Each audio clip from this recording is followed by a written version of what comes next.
Talfalava o awatamua mai Samoa.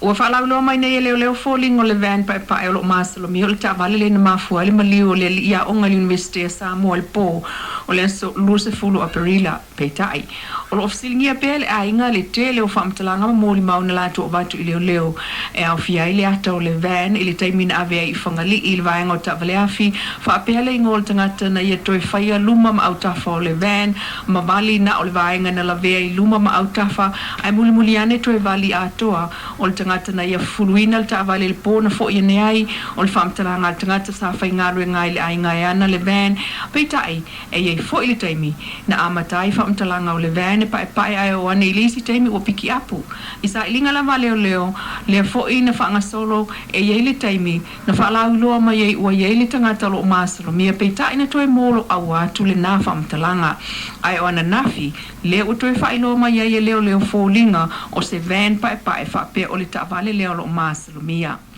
ia e pei e avatu e se whamtalanga ia whamalie atu ai fo i le matanga luenga o leo ia ona o se mafatianga te le whamatanga wa avatu sa ili matou a inga ma avatu whaamaumaunga ia e o mai le temile nei ele iai lava se tala o mai ele ito e vili mai fo se leo ia ma ua whaapea mai wa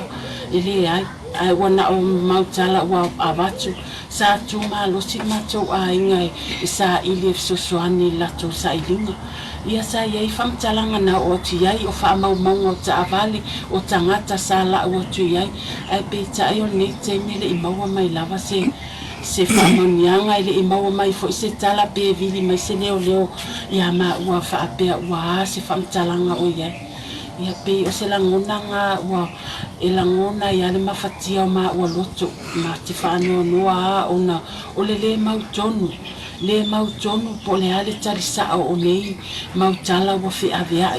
e pe e se a fo inali ali mai e le whamtalanga a le wa to esu e atu wa fai mai wa le wha amaunia ma pe o se whaanonoanga le ia te ma ua e mai se fo isi o matou a ingolo o tu malo si le tausa ilinga fo i le nenta upu o te whaamaunia mai e nei le whaamsinongal no fōle tu malo whaasale le anga numero lua. Le ana manu malo mai e le fionga mangi le sekati le umane o le palo te tele o Aparila soiva.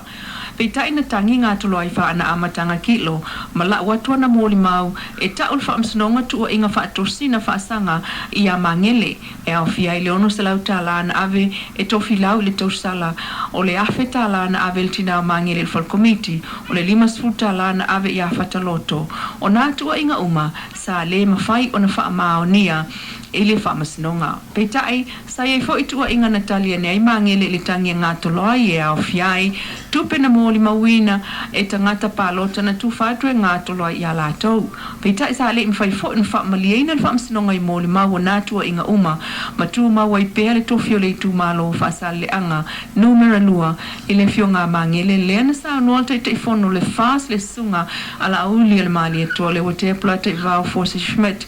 o le whaipule sili le ona la ititi o le whaas. Mai sa mōli mawina la ta limas fulto tino le whaas e ese mai sui o le tu malo whaasa le anga numera lua sa tāpua ia le wha moe i le wha masinonga i muri nuu i le asonga fua. Mai o lo tu mawai pēr whaipule le whaas i le luas fulu ono, HRPP luas fulu wha. Ina ua pa u leisio na whaipule le sunga sa Yuli Wellington e o sanganga i malie ina ua wha amaonia uma la whaatosina mawala i vau pēr a heim sa tangi whaasanga i a se Yuli. Ai o whaanga solo i isi tangi o le palo tototoe.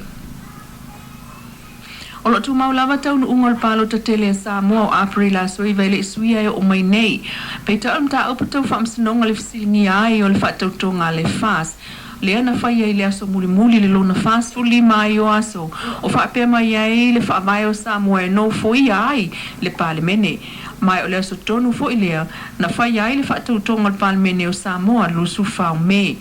Mai o tua i ai nei. E leisi tu whaapea whaasoli tu la fono le whaatautonga le na whaia i lalo o whale ia il malai tia whau. Ma ua mōli ai i la tau na tau la mua le whaatau uina o le whaatautonga e au fiai le sa avea malo ia sile le malo. Le fionga tau la papa Brenda Heather la tu o le li ilo ia matawheo George la tu o le la tu loa. pa pea ve atawia ma papali ili o ta e uma se pa o le fonga fitalai wa yei nei.